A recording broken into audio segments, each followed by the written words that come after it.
Well, good morning again on this Labor Day weekend, and it is that time, I guess we start football season, don't we, and school's back in session, and hopefully it'll get a little cooler. We've been hot, but get some rain.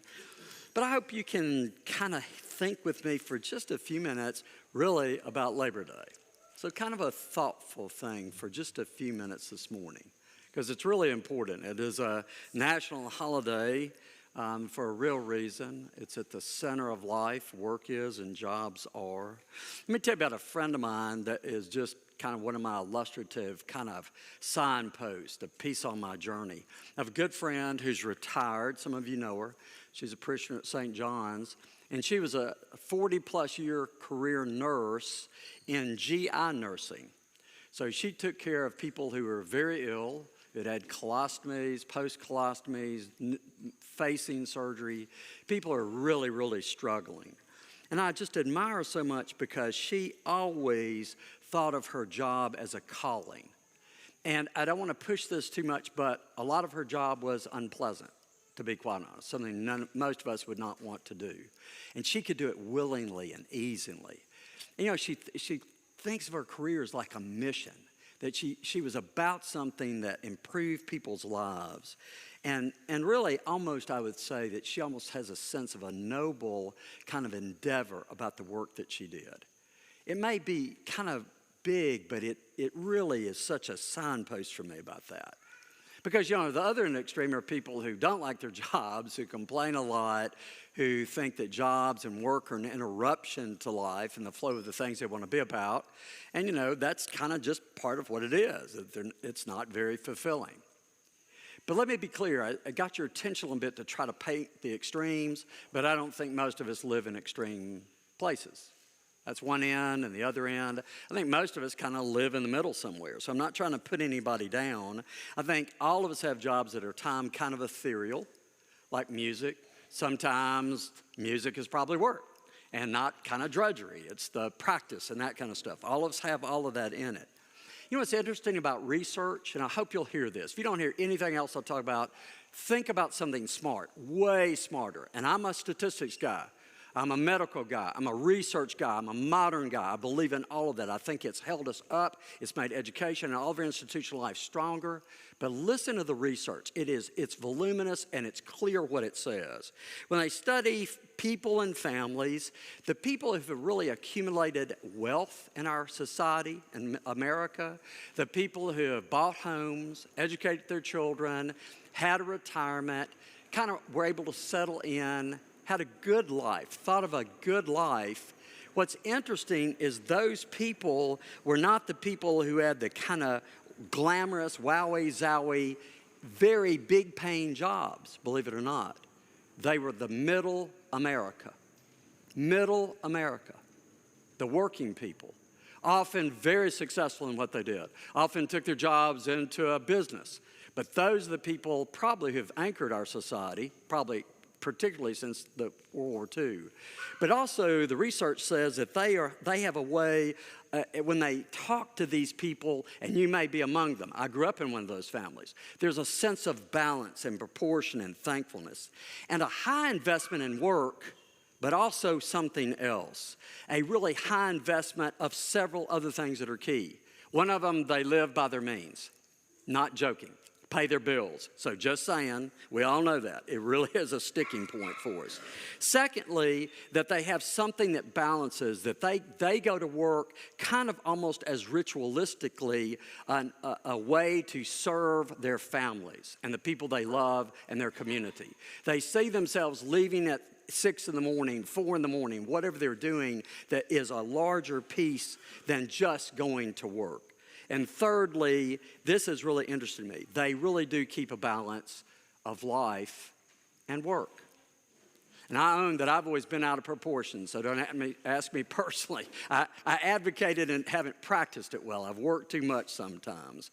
But I do know one thing, that those elements are keys to how work is successful in our society and important. How would we not talk about labor in church? This isn't secular. What's one of the first stories in the Bible? You want to try Garden of Eden? And what's the story?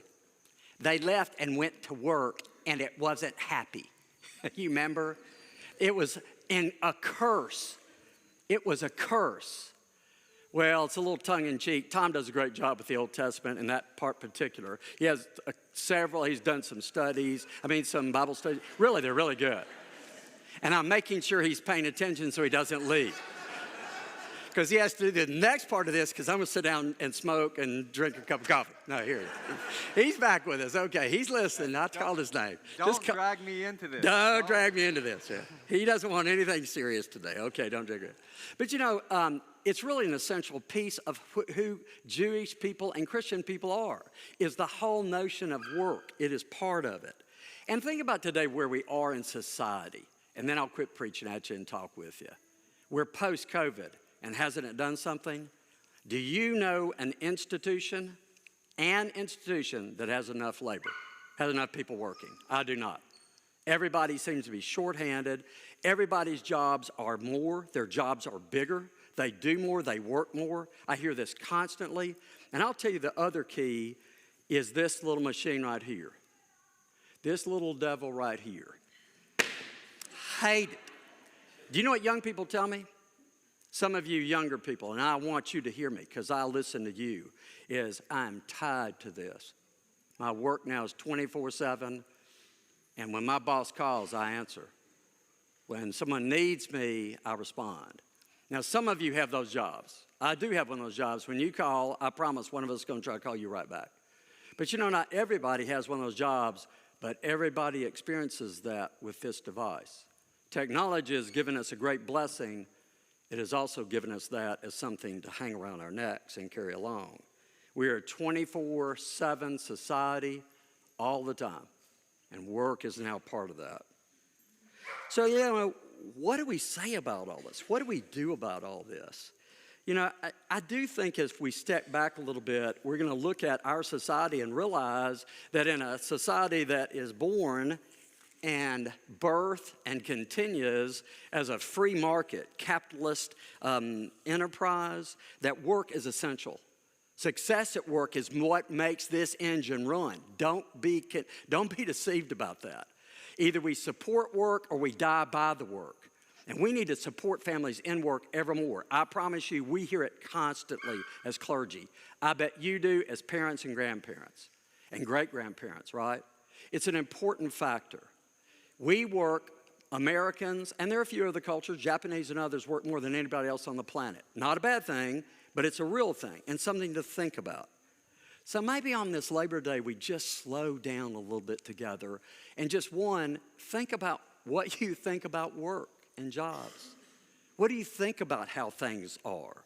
What do you think needs to change? What can you do about that? What can you advocate about that? And not be lazy. Because your work in that is the same as your work at your work. It is for the common good, the larger good for us to provide something that is a platform of good thinking about our jobs. And so here's my short list on Labor Day. It always is. Why don't you take a little extra time today to be thankful for every job that's done? Don't just do it in your mind. Do it the way you go about your life. So thank the people around you for the next couple of days. Thank the waitress. Walk out, because I promise you, we get a garbage pickup, or is it recycling? Recycling on Monday. Do you know tomorrow our recycling guy will pick our stuff up? Do you know what I do? I promise you, I'm not kidding. I'm not making myself wonderful. I challenge you to do it too. I go out there and thank him. He just looks at me. He says, well, thank you. He has nobody come out and thank him. And I thought, God, why haven't I always done that? Like I'm going to do my own recycling? Of course not. But everybody, think about the jobs you don't think about. Can you take care of them yourself? Of course you can't. We have to, all of us have those jobs. Every job is important. That's a theological point, by the way. That's a spiritual point. That's not some toss-off, some progressive, left-wing Episcopalian talking. That's our society. Every job is important. When did that stop? We need to do it again. And also thank the people who we often pay the least and have the hardest jobs. Like our young policeman. When you leave, thank him. He's one of the greatest guys on the police force right today. His son's a police officer downtown. You know these people, our teachers, our nurses. You've been sick. I was recently, had to go to the hospital. Thank God those people were going to work on a Friday night late into the evening when I was in feeling so bad. We need to be about that. Think about our military. They're out there doing dangerous, hard jobs all the time. That's where our society needs to regroom itself. We can do this. But it starts with people like you and me. And it starts on Sunday. It doesn't start on Monday. It starts with the way we orient ourselves to life. And be honest with you, I think that's really what spirituality is about, right? How we're oriented to life and to other people. You know, I didn't read it. I should have, a little piece from the book of James. So now that I skipped it and missed it, I'll read it now. So James says, someone will say, you have faith and I have works. Show me your faith apart from your works, and I by my works will show you my faith. For just as the body without the spirit is dead, so faith without works is also dead. You see, going back to the roots of a conversation for all of time in spirituality, in the Jewish world and the Christian world, is faith and works are sewn together. One cannot live without the other. We all know that. Your good works, both the things that you do charitably, but I would also say the way you do your secular job is also part of your faith. And the James community in the first century was really trying to grasp that. Let's not pull those apart. Let's not turn work into money. It's more than that. It's so much more than that. Everybody needs to work. That's my rule. Everybody needs to work because it is human for us to work and then to have some way to be productive. I'm talking to you because you're smarter than I am. Is that not true? It is true. We know that. So, you know, one of the things that we can do about our work is simply see ourselves as serving other people. When you do some task in the next couple of days, remind yourself actually who you're doing it for. Maybe you build your career, okay, but you're doing it for someone. Someone needs you to do that job. I'm going to leave you with this great quote from Khalil Gibran. He wrote this before he wrote around the Little Prince. Work is love made visible. Work is love made visible. And we're in the business of giving people the reminder of God's love and God's grace. Happy Labor Day.